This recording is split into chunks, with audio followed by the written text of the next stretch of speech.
pour ce club, Elisabeth Martichoux. Bonjour Elisabeth.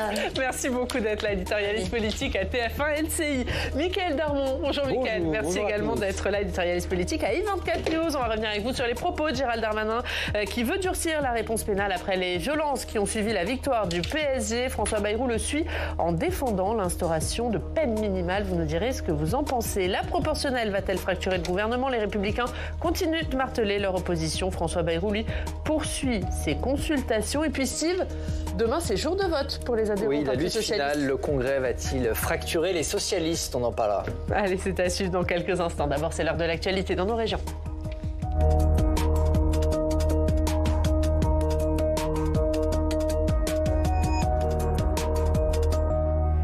L'actualité dans nos régions avec nos partenaires de la presse régionale. On va à Tours, on retrouve Valérie Pernette. Bonjour Valérie, merci d'être là, journaliste à la Nouvelle République en Indre-et-Loire. On va parler d'une affaire qui secoue votre département depuis plusieurs jours, l'installation d'une mission évangélique, un grand rassemblement de gens du voyage.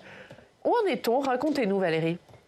Eh bien oui, je voulais revenir sur cette scène assez ubuesque qui s'est déroulée dimanche après-midi au cœur de la belle ville d'Amboise. Notre journaliste était sur place, notre journaliste Julien Coquet était sur place pour nous raconter ça. Près de 225 caravanes sont arrivées d'Orléans avec la ferme intention de s'installer sur l'île d'Or, un cadre vraiment agréable et verdoyant qui fait face au château royal. Mais sur le coup, leur installation a été empêchée et ça a entraîné le blocage de la ville et de son unique pont pendant près de 6 heures. Donc vous imaginez un petit peu la situation un dimanche après-midi. Finalement, après de longues négociations avec les services de la ville et de l'État, les gens du voyage ont pu prendre possession de l'île pour une nuit. Le lendemain, donc lundi, ils ont accepté la proposition des services de la préfecture et se sont rendus à Tours, sur un terrain en terre et en pierre situé près du parc des expositions. Alors c'est forcément moins agréable comme cadre, mais au moins ils avaient de l'eau et de l'électricité et ils ont surtout pu installer toutes leurs missions, leurs chapiteaux et leurs 225 caravanes, parce que finalement l'aire de grand passage qui est spécialement prévue pour, qui est un petit peu plus loin à Tours, n'est pas assez grande. Donc ce grand rassemblement doit rester ici à Tours une quinzaine de jours et il reprendra ensuite la route de l'Ouest, direction Nantes, Vannes, Quimper, Brest et Saint-Malo où il est attendu en août. Et comme nous l'ont expliqué les gens du voyage, ces missions évangéliques de France vont ensuite toutes se réunir, mais le lieu n'est pas encore fixé. Et Valérie, ça pose aussi la question, vous le disiez, de l'accueil des gens du voyage. C'est une question compliquée pour les collectivités. Oui, régulièrement, ça fait l'actualité, en Indre-et-Loire sans doute comme ailleurs. Ces grands rassemblements où l'installation de communautés de gens du voyage pose régulièrement un problème aux collectivités locales. Les élus, et notamment les maires, se retrouvent alors en première ligne et ils jouent les négociateurs. Pas plus tard que fin mai, le maire de Notre-Dame-Douai poussait un coup de gueule dans les colonnes de la Nouvelle République. Sous la plume de Rachel Herman, Patrick Lefrançois exprimait son ras-le-bol après l'arrivée de près de 400 voyageurs sur sa petite commune située au nord de Tours. Pour cet élu de 30 ans, rien n'a changé depuis 30 ans. Patrick Lefrançois interpelle les parlementaires. Il estime que les sénateurs et les députés promettent des avancées régulièrement, mais que finalement, ils ne s'emparent jamais réellement du sujet. Il faut dire que c'est un sujet plus qu'épineux. D'ailleurs, nous y reviendrons dans nos prochaines éditions, car en Indre-et-Loire, le schéma départemental d'accueil des gens du voyage est en pleine refonte depuis plusieurs années déjà. Donc, on en parlera encore régulièrement à nos lecteurs. Merci beaucoup, merci Valérie. Merci d'avoir été avec nous. La une de la Nouvelle République, Avoine Zone Groove lancera l'été. C'est à la une de votre journal. Merci beaucoup Valérie Pernette d'avoir été avec nous. On passe à l'actualité politique et on commence par le gouvernement qui veut répondre à l'exaspération des Français après les scènes de violence qui ont eu lieu ce week-end après le match du PSG.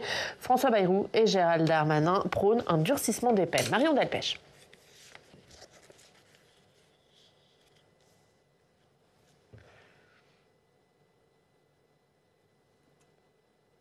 Dans quelques instants, le sujet de Marion. Ça arrive, ça va se caler en régie dans quelques secondes. Des condamnations fermes pour ceux qui agressent les représentants de l'État. C'est la proposition du ministre de la Justice pour répondre aux violences survenues après la victoire du PSG. Dans le code pénal, il y a une peine maximale. Aujourd'hui, dans le code pénal, il n'y a pas de peine minimale. Par exemple, quand on touche un policier, ça peut pas être moins de 3 mois de prison et faire vraiment les 3 mois de prison. Pour en finir avec les casseurs, le garde des Sceaux propose de faire évoluer radicalement la loi. Je propose de supprimer le sursis, qu'il n'y ait plus d'avertissement, mais que tout de suite, dès la première condamnation, ce soit de la prison ferme ou une peine extrêmement ferme.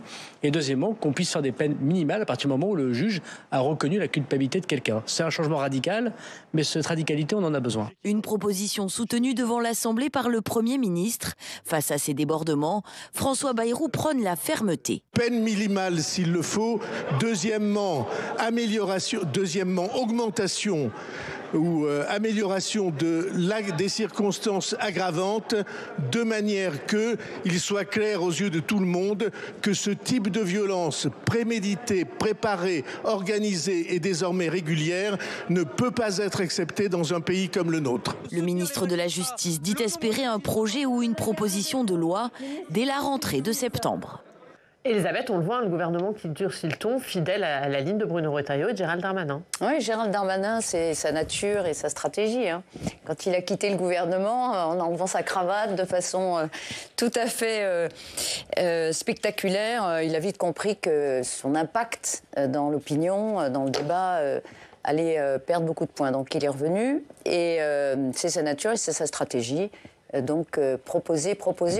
La peine minimale, il l'avait déjà inscrite dans une feuille qu'elle avait adressée au syndicat de la magistrature en proposant des réformes à discuter. Et dans cette feuille de route qui était quand même assez riche, donc ce que je veux dire c'est qu'il n'a pas improvisé ça le week-end dernier, il y avait déjà cette proposition de peine minimale. Telle que l'a formulée il y a François Bayrou, c'était quand même très flou.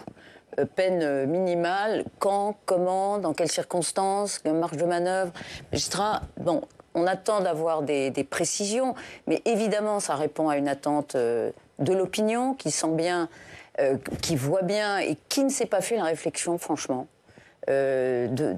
en regardant les images. Il y avait deux moments. Il y a les images des casseurs, cette violence gratuite, cette culture-là de la violence dont on se demande d'où elle vient et comment la résoudre, a frappé tout le monde. Et ensuite, les peines évidemment, 3 mois avec sursis, 500 € d'amende. Il y a vraiment une distorsion à laquelle il faut faire attention, parce qu'il faut prendre le temps de l'analyse. C'est très compliqué, en réalité, la justice. C'est pas évidemment l'émotion. C'est autre chose. Mais néanmoins, ce qu'on peut tous constater, c'est qu'il n'y a pas d'effet dissuasif. Ouais. Et c'est là-dessus qu'il faut réfléchir. Est-ce que, effectivement, la peine minimale, l'aggravation quand il s'agit effectivement de victimes qui sont des forces de l'ordre, est-ce que tout ça peut avoir un caractère dissuasif? Il faut prendre le temps, après les annonces, il faut prendre le temps du débat contradictoire, de la réflexion et ensuite répondre assez rapidement. Et ça veut dire que le gouvernement a pris la mesure de l'impact politique que pouvaient avoir ces condamnations après ces comparutions immédiates, condamnations à du sursis après les images de violence qu'on a vues ce week-end? Oui, parce qu'en fait, le gouvernement voit bien qu'il est obligé d'apporter une réponse à la pulsion. Mais effectivement, comme ça a été dit par Elisabeth et très, très justement, le moment de la justice est le moment du discernement. Or, effectivement, pourquoi y a-t-il un décalage entre la violence de l'action et peut-être ce que certains peuvent considérer comme la légèreté de la peine? C'est que tout simplement, les vrais responsables sont partis. Parce qu'ils sont justement aguerris à ce genre de situation, ce sont eux qui échappent à la police. Ceux qui se font arrêter, ce sont les pauvres, tout simplement les bleus dans l'affaire, qui sont là, et on le voit, parce qu'ils n'ont pas de casier judiciaire, ils n'ont pas d'antécédents avec la police, ils se sont fait avoir parce qu'ils ne savent pas échapper à la police. Parce que c'est aussi un talent, hein, c'est un métier d'échapper à la police. Et ceux qui le font régulièrement, ils sont pas en prison, ils ne sont pas arrêtés. Et donc, du coup, arrive le moment du discernement, où le juge et l'institution judiciaire, et je pense qu'il faut quand même continuer à lui conférer cette prérogative, doit faire la part entre l'émotion collective et la réalité de la personne face à qui il faut rendre un jugement, parce que les peines sont individuelles. Parce qu'il faut considérer les antécédents, il faut considérer chaque personne, chaque environnement et prononcer des peines. Et donc, effectivement, bien souvent, et quand on fait l'analyse des gens qui sont condamnés ou relâchés ou avec des peines supposées légères, bien souvent, ça ne satisfait pas l'opinion, d'où, bien sûr, la surenchère politique, très floue, non argumentée, qui est une idée, une proposition, pour toutes les raisons que l'on connaît de la part de ceux qui les prononcent. Un peu plus clair de la part de Gérald Darmanin hier aux 20h de TF1, qui était un peu plus précis que François Bayrou. Est-ce que le gouvernement a aussi compris que ne rien faire, ne rien dire, c'était laisser la main au Rassemblement national sur ces questions? Oui, bien sûr. Alors, François Bayrou est resté silencieux assez longtemps quand même, jusqu'à hier après-midi. Où est passé le Premier ministre? C'est pas la première fois. C'est Gérald Darmanin qui a déclenché la riposte. Qui laisse... Il a déclenché l'alerte Amber en l'air. Exactement. Ah, voilà, le Premier ministre a répondu en reprenant donc une proposition de Gérald Darmanin. Bon, c'est le style François Bayrou qui laisse, vous savez, ses ministres aller en première ligne. Lui étant évidemment en arrière-plan, mais toujours assez imprécis. Moi, j'ai été frappée quand même qu'il lance ça, franchement, devant la représentation nationale. On attend quand même d'un Premier ministre qui donne la feuille de route, et on a l'impression que c'était un peu la voiture balai quand même, politiquement. Voilà, il laisse les représentants de l'autorité, ceux qui réclament, les Retailleau, les Darmanin... Bon, on est atteint d'une retaillite aiguë quand même dans le pays. Retailleau, c'est matin, midi et soir. Bruno Retailleau, le ministre de l'Intérieur, c'est tout son talent. Enfin, c'est assez frappant. Il occupe un vide incroyable. C'est aussi ça que ça dit, l'omniprésence de Bruno Retailleau. Et Gérald Darmanin, politiquement, puisqu'une petite course de chevaux s'est engagée sur ce segment-là de la droite, qui participe au gouvernement, Gérald Darmanin ne veut pas laisser sa part au chien, et donc voilà, il occupe aussi le terrain. Et puis encore une fois, c'est sa nature, de toute façon. C'est sa nature, voilà, c'est comme ça qu'il fait de la politique, Gérald Darmanin. Donc ils sont tous les deux, et effectivement, tous les deux, ce sont, comme vous l'avez dit dans la question, ce sont les agents, on va dire, qui peuvent essayer de contrecarrer le Rassemblement national, qui lui, évidemment, pourrait profiter à plein de ce moment s'il n'y avait pas la fameuse affaire qui pèse au-dessus de la tête de Marine Le Pen, et dont profite aujourd'hui cette droite-là. Oui, on avait, d'ailleurs, en son temps, même ici tous les deux, on avait déjà identifié la période de désarroi qui allait démarrer au RN, et là, nous sommes effectivement... en plein dedans, la gestion des événements montre bien la difficulté qu'ils traversent en ce moment. Mais une fois mis ça de côté, c'est vrai que à la fois Bruno Retailleau et Gérald Darmanin sont deux lecteurs du Petit Sarko illustré, et en fait, ils sont dans la même technique qui a fait les beaux jours à l'époque d'un ministre de l'Intérieur qui s'appelait Nicolas Sarkozy, qui était en pleine conquête politique. Et on disait aussi à cette époque-là, mais on est sursaturé, c'est Sarko du matin au soir, parce qu'effectivement, il y avait plusieurs propositions par jour, il y avait l'utilisation effectivement d'un vide et cette capacité à pouvoir sans arrêt organiser le débat autour de faire la météo, comme disaient à l'époque les Sarko-boys. C'est devenu vraiment une méthode référencée, et on voit bien que c'est utilisé par deux prétendants à la grande course. Et justement, on va parler de Bruno Retailleau qui continue de marteler son opposition à la proportionnelle. François Bayrou a achevé ses consultations hier. Cette proportionnelle va-t-elle fracturer le gouvernement? On voit ça avec Jérôme Rabier. Le Premier ministre a terminé hier ses consultations sur un sujet qui lui est cher, l'instauration de la proportionnelle aux élections législatives. Il défend l'idée depuis toujours, au nom d'une représentation de toutes les sensibilités. C'est avec les écologistes qu'il a fini ses échanges. Eux aussi veulent la proportionnelle, mais ils préféreraient un scrutin régional. Nous n'allons pas exactement être d'accord, puisqu'il propose une proportionnelle départementale, une proportionnelle par département, et qu'on se le dise, nous qui tenons au territoire et à la représentation juste de tous les territoires, une proportionnelle départementale n'est pas une vraie proportionnelle. Une divergence réelle, mais pas indépassable. En revanche, c'est au sein de ceux qui soutiennent son gouvernement que l'idée divise.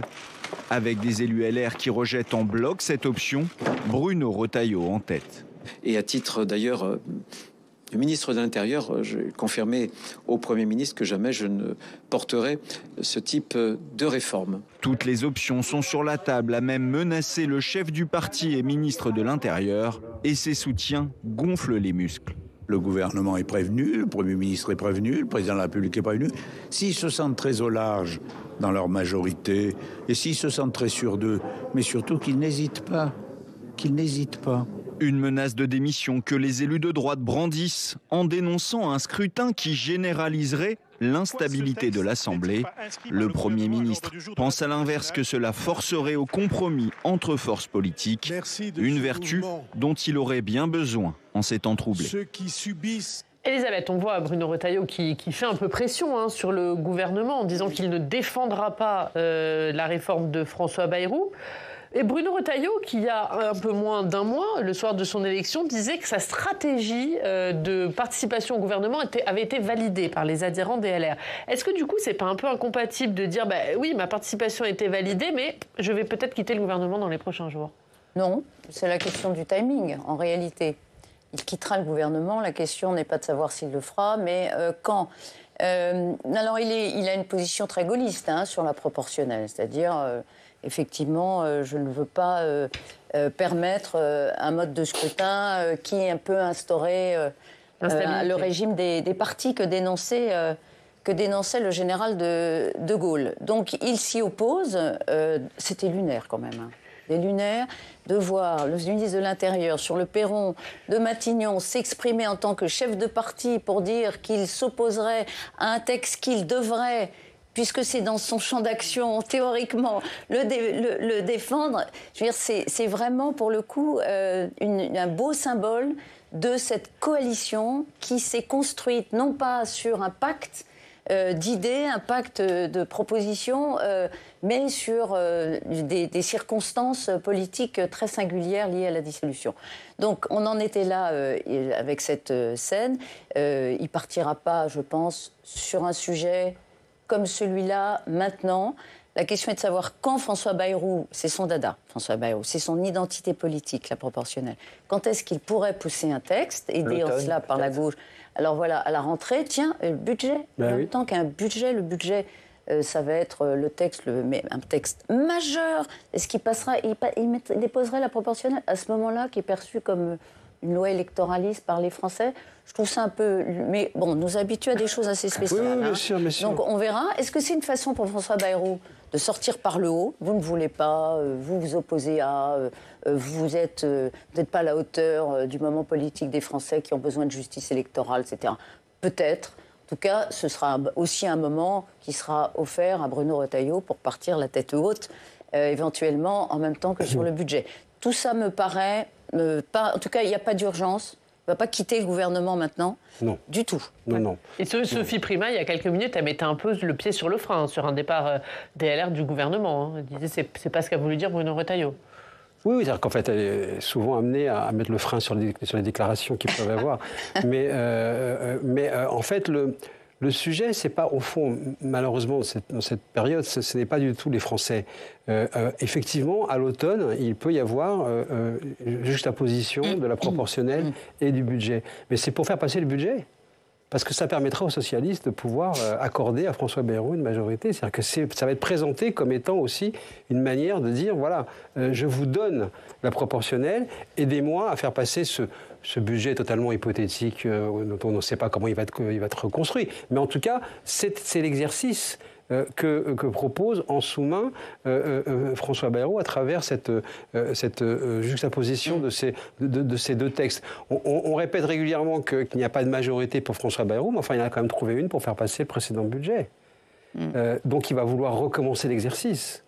Et la proportionnelle vient, en tout cas le projet de proportionnelle vient pour aussi faire passer ça et pour coincer également Bruno Retailleau. Parce qu'une fois qu'il a dit cela, effectivement, ensuite, il va expliquer pourquoi ça n'est pas non plus opportun de quitter le gouvernement sur un sujet qui est très très loin de la perception des Français. Et d'autant plus qu'il a construit une partie de sa popularité sur le fait qu'il y est allé.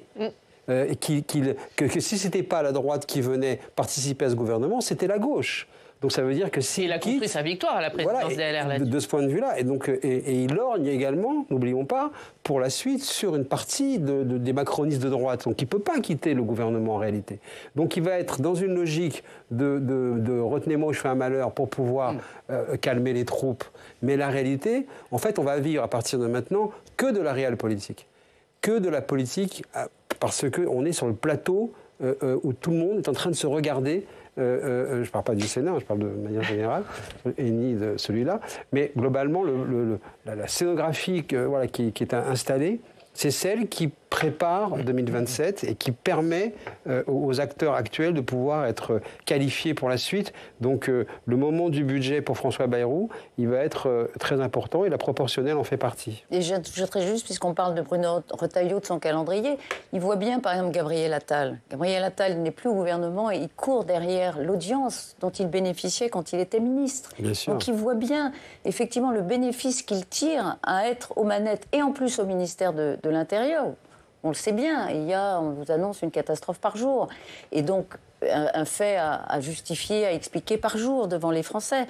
Donc, voilà, il sait que dès qu'il part, dès qu'il quitte le gouvernement, même s'il est patron de LR, mais enfin LR aujourd'hui, qu'est-ce que c'est, pardon, par rapport à ce qu'il ça a été, il a moins d'écho, il a moins d'impact. Donc, il le fera le plus tard possible, en fait. Et article 2 du Petit Sarko illustré, rester au gouvernement le plus tard possible. Voilà. C'est ce qu'il conseille à tout le monde, parce que c'est ce qu'il a fait lui aussi. Non, avec cette question, est-ce que la popularité de Bruno Retailleau actuelle, est-ce qu'elle est due à sa fonction ou à ses idées politiques, à son idéologie? Et c'est toute la difficulté. Dans le gouvernement, on peut peser, on a cette fonction de ministre de l'Intérieur, mais est-ce que, quand on sort du gouvernement, est-ce que les idées, on les transforme dans les urnes Je pense qu'il va vouloir apporter la clarification le plus tard possible. François Bayrou, qui devrait, sauf énorme surprise, échapper à la censure cet après-midi. La motion de censure est déposée par les Insoumis, mais le PS ne la votera pas. Et le PS, bien, il est en plein congrès. Steve, c'est demain, c'est à vous, et oui, c'est demain que les militants socialistes vont départager 2 candidats pour le poste de premier secrétaire. Alors, avant de jouer au jeu des 7 différences, si vous en avez trouvé 7, un point peut-être sur cette course électorale. Oui, ça y est, c'est la lutte finale, Oriane. Demain, deuxième et dernier tour de ce scrutin, pas comme les autres. La semaine dernière, 24 701 militants socialistes, très précisément, ont voté une première fois dans le cadre du 81e congrès du parti. Ils se sont prononcés non pas sur des candidats, ça serait trop facile, mais sur des textes d'orientation, version moderne de ce qu'on appelait avant des motions socialistes. Il s'agit d'un document stratégique chargé de définir la ligne politique du parti. Au terme du scrutin, on va voir les résultats. Olivier Faure, actuel premier secrétaire, et ses amis récoltent 42% des suffrages. Nicolas Maillard-Rossignol, maire de Rouen, 40%. Boris Vallaud, chef des députés socialistes, parvient lui à réunir 17% des suffrages insuffisants pour se qualifier pour le second tour. Ce jeudi, Olivier Faure affrontera donc Nicolas Maillard-Rossignol. Alors, qui sont les 2 finalistes? Olivier Faure, 56 ans, il est un proche de Martine Aubry. Il a pris la tête du PS en 2018 après les années Hollande qui ont fait fuir beaucoup de militants. À son actif, tout de même un nombre de députés doublé en quelques années. Entre 2017 et 2024, les socialistes sont passés de 30 à 64 députés à l'Assemblée nationale. Olivier Faure est l'un des artisans de la NUPES et du NFP côté socialiste. En face, le challenger Nicolas Maillard-Rossignol, il est maire de Rouen. Il est à la tête d'une coalition de courants opposés à Olivier Faure, accusé de ne pas avoir suffisamment bossé la doctrine et d'être trop ambigu dans ses rapports à la France insoumise. Le NFP, la NUPES, c'est clairement pas son truc. En réalité, c'est une opposition entre 2 lignes? Oui, une opposition dans la perspective de 2027. Oui, Nicolas Maillard-Rossignol exige d'Olivier Faure qu'il clarifie ses ambitions pour la présidentielle. Il lui a envoyé un courrier en début de semaine. On va voir un extrait. Je te demande, au nom des nombreux camarades qui s'interrogent et s'inquiètent, d'être clair à ton tour et de nous dire si tu souhaites ou non être candidat à l'élection présidentielle. Réponse d'Olivier Faure hier sur le plateau de TF1. Écoutez. Sur la présidentielle, la question en fait me paraît totalement prématurée pour tout le monde. Aujourd'hui, la gauche n'est pas honnêtement en situation de gagner une élection présidentielle. Et donc d'abord, rassemblons la gauche et les écologistes, faisons en sorte que de Ruffin et Glucksmann, nous ayons un pôle qui permette de désigner à la fois un programme commun, puis ensuite un candidat commun, et après on en reparle avec tout le monde.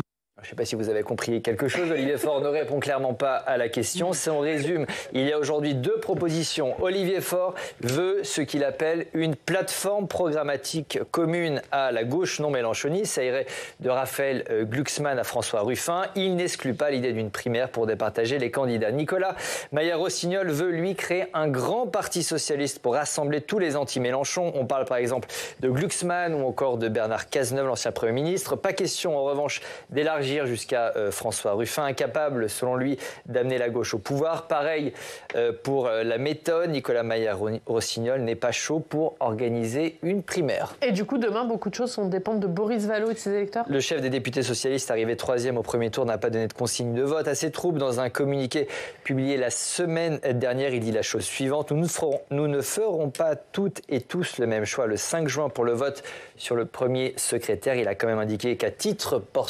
personnel, il voterait pour Olivier Faure. Une chose est sûre, ça va être très serré au premier tour. 450 petites voix ont séparé les deux candidats. Ça va être serré ou le choix de Boris Vallaud de voter Olivier Faure, même s'il dit que c'est à titre personnel, ça plie un peu le match? Non, ça ne le plie pas parce qu'il ne peut pas dire autre chose que de ne pas donner de consigne de vote, puisque ses partisans sont tellement disparates qu'ils viennent d'origine, ont des micro-sensibilités. Enfin, bon, on parle de sissiparité, hein, on est quand même dans la vie microscopique, mais c'est pas inintéressant hein, de regarder à titre entomologique, un peu comme ça, la façon dont ça se passe avec le PS aujourd'hui. Mais c'est vrai que, d'abord, déjà, on peut effectivement regretter le fait que Olivier Faure reste toujours sibyllin. Mais enfin, il a été sibyllin aux 20h de TF1. Vous imaginez sa progression ? Qui aurait pu croire qu'un jour il serait amené à répondre au fait qu'il devait clarifier sa position à l'égard de la présidentielle. Lui-même, on n'osait pas en rêver.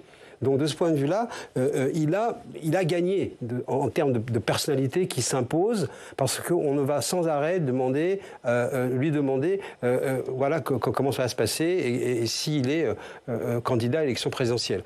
Ce qu'on ne fait pas à d'autres personnes de ce point de vue-là. Donc oui, la gauche se trouve dans cette croisée des chemins.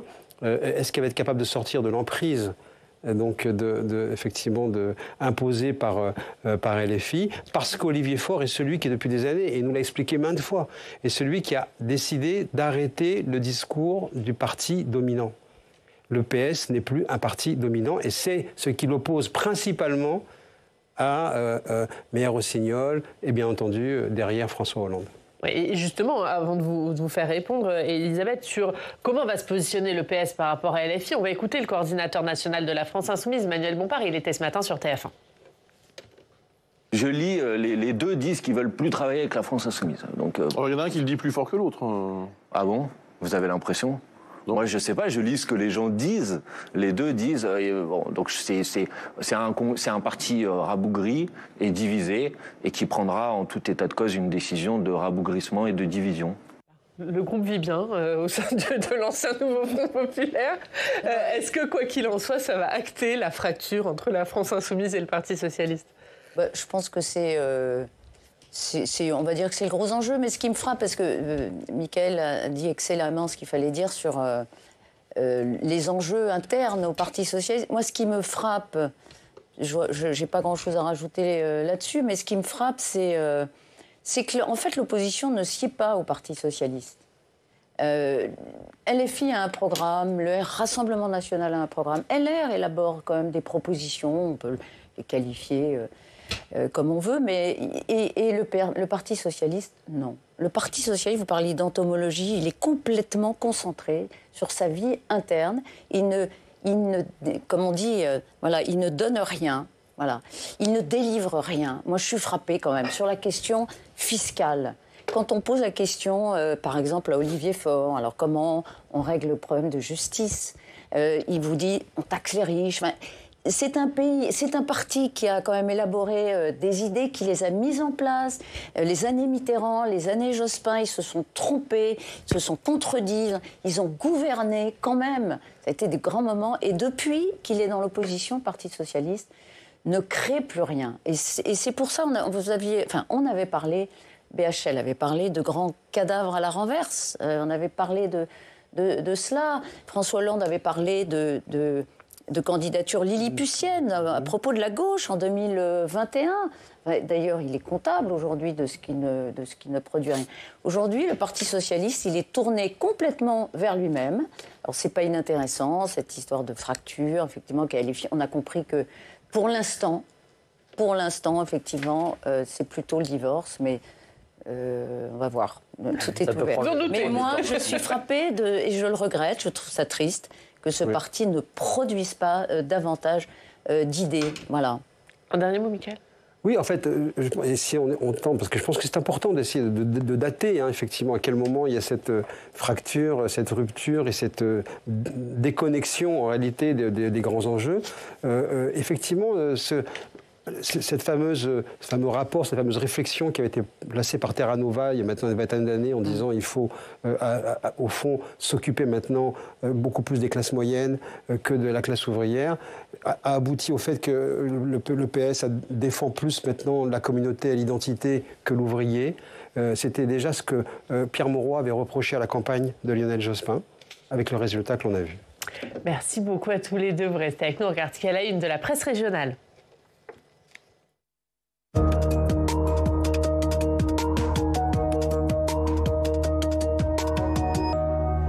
Steve, on commence avec ce déplacement d'Emmanuel Macron. Il était hier dans le Nord. Le président de la République était en visite autour du renouveau du bassin minier. C'est à la une de La Voix du Nord. Emmanuel Macron venait faire le service après-vente de sa politique d'investissement internationaux et de réindustrialisation. Il s'est rendu à l'usine de batterie automobile de Douai, puis dans une cité minière rénovée. Emmanuel Macron a confirmé l'engagement de l'État auprès des acteurs économiques et a appelé à ne rien lâcher.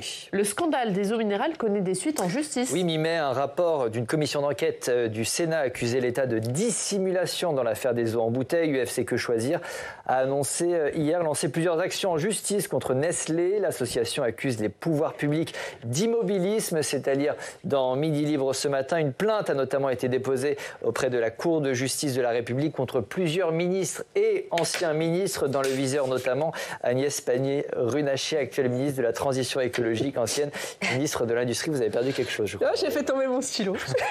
Allez, bientôt un vaccin contre le cancer. Oui, c'est une bonne nouvelle. La question d'un vaccin contre le cancer est en tout cas posée dans la dépêche du Midi. Le Congrès international de cancérologie vient de s'achever à Chicago et plusieurs gros progrès ont été présentés dans la lutte contre la maladie. Au cœur des annonces marquante, un vaccin thérapeutique entièrement personnalisé. Il a été développé en France et fonctionne à partir de l'ADN du patient. Grâce à l'intelligence artificielle, les mutations génétiques sont sélectionnées pour créer un remède entièrement adapté à l'organisme du malade. C'est passionnant, c'est-à-dire dans la dépêche du Midi. Une exposition très attendue du côté de Marseille. La Provence nous emmène dans les coulisses de l'exposition de Giacometti à 2 jours de sa présentation au public. Exposition qui a lieu au musée Cantini. Elle est entièrement consacrée aux sculpteurs suisse pour la toute première fois à Marseille, c'est-à-dire dans la Provence. Et puis ce week-end, ça y est, c'est le grand moment. Changement des numérotations, passe sur la 8.